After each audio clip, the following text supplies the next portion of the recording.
Donc ici c'est le vignoble des Côtes de Bordeaux. Donc on est sur la rive droite de la Garonne, exposition sud-ouest, et on regarde la rive gauche de la Garonne, juste en face. Vous avez l'appellation Grave et Sauternes sur les hauteurs. La dernière ligne d'horizon que vous voyez, c'est Sauternes. Donc c'est une zone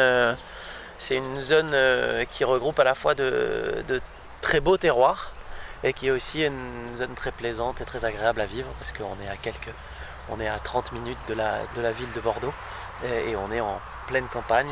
Et c'est une des rares régions viticoles ici, les Côtes de Bordeaux, qui ont un peu de relief, qui ont un peu de hauteur. Qu'est-ce qu'on a des cépages? Alors ici, là, le vignoble de Rénon, c'est du Merlot pour le rouge. Donc là, c'est tout le vallon ici, c'est du Merlot. Et puis du Sauvignon blanc pour le blanc, bien sûr. Là, c'est une parcelle de Sauvignon blanc. Et on est sur les argiles très caractéristiques de la région. Ce sont des argiles profondes.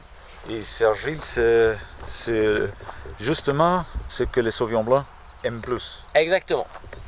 Alors ici à Rénon, il faut faire attention parce que c'est une zone qui est très précoce, où on peut récolter très vite. Donc le Sauvignon blanc ici, on le récolte à des niveaux de maturité qui sont optimum. Il faut faire très attention justement à pas dépasser la maturité, parce qu'ici on a un terroir parfait, mais c'est une zone assez chaude. Ici on vendange. Les Sauvignons blancs de Rénon peuvent être vendangés à la fin du mois d'août, ce qui est vraiment le tout début des vendanges à Bordeaux. Donc on fait des vins qui sont mûrs, mais avec de la fraîcheur. C'est toujours notre on va dire obsession dans la production de vin blanc, c'est trouver le point parfait et l'équilibre parfait entre la maturité et la fraîcheur, donc des acidités suffisamment hautes et des pH suffisamment bas.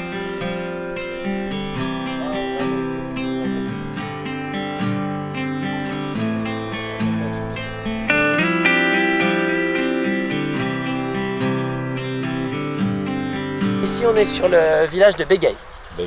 Et si on monte de quelques mètres, il y a un autre village.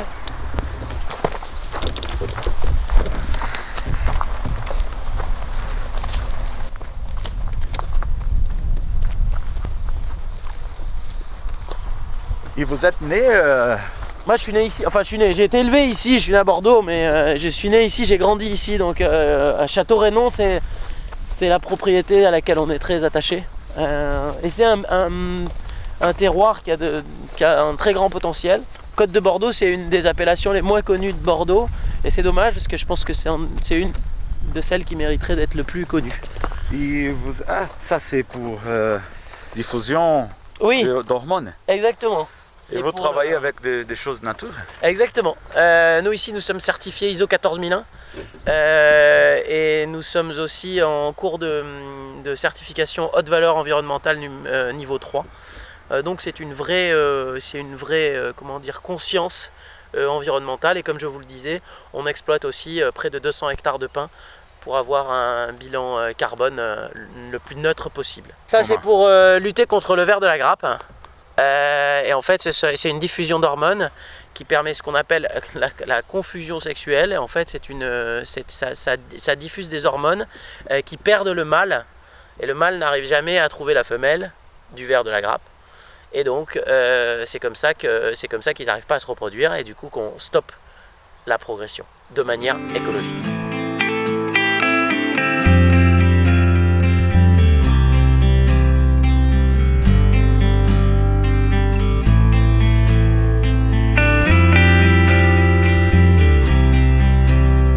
Je crois que, vous savez, nous ici, quand on a la chance de grandir sur une propriété viticole, dès qu'arrivent les vacances, on est dans les vignes en fait. On a travaillé dans les vignes, et c'est peut-être le plus beau cadeau que m'ont offert mes parents, c'est de nous apprendre très jeunes le sens du travail. Et le sens du travail, on l'a appris dans la vigne, parce que derrière une bouteille de vin, il y a beaucoup de travail et beaucoup de peine.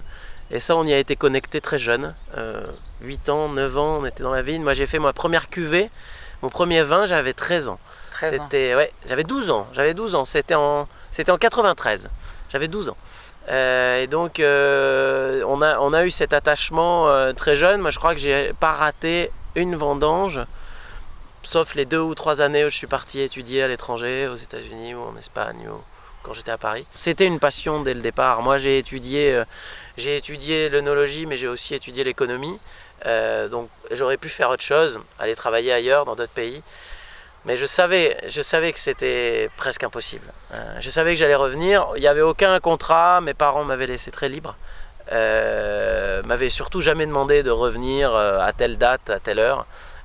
Cependant, moi, je suis rentré naturellement. C'est complexe de donner une définition du vin. C'est avant tout une passion, évidemment. Moi, je me vois pas. Je ne conçois pas la vie sans une bonne bouteille de vin. Quand je voyage ou quand je suis loin ou quand je suis dans des pays où on a un accès au vin qui est difficile, pour plein de raisons, ça me rend très triste. Parce que pour moi, le vin et la bonne gastronomie, c'est la vie. Donc c'est avant tout, c'est au-delà d'une passion, c'est un art de vivre, d'avoir un accès facilité au vin. Et ça, c'est la chance qu'on a en France, et spécialement à Bordeaux, mais en France en général, c'est quand même un pays où on a accès au vin de manière assez démocratique, je dirais. Donc pour moi, voilà, le vin, c'est un art de vivre. C'est évidemment une passion au sens technique du terme, parce que j'ai grandi avec ça. Et quand on est en famille, j'avoue, on parle presque tout le temps de vin. Et on n'a pas l'impression de travailler. C'est un plaisir. On vit avec, et c'est une passion. C'est une passion aussi du point de vue technique. Donc ça, c'est très important pour nous aussi.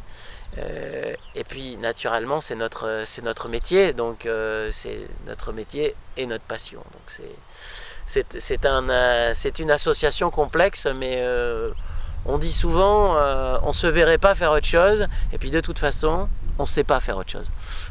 Super.